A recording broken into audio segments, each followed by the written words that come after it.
Ребят, пожалуйста, поймите меня и ситуацию. Я не смог найти вторую серию третьего сезона. Скорее всего, она была удалена.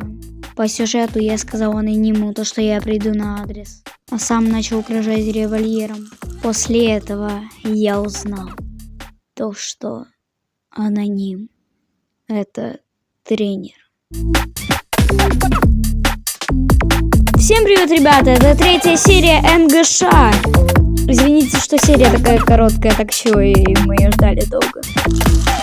Блин, у меня же сегодня футбольный матч. Да и вообще, что с фонарями? Но хотя тренер же связан с футболом.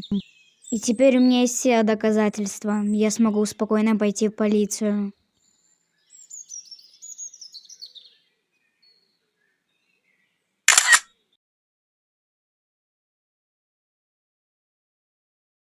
Сегодня все должно измениться.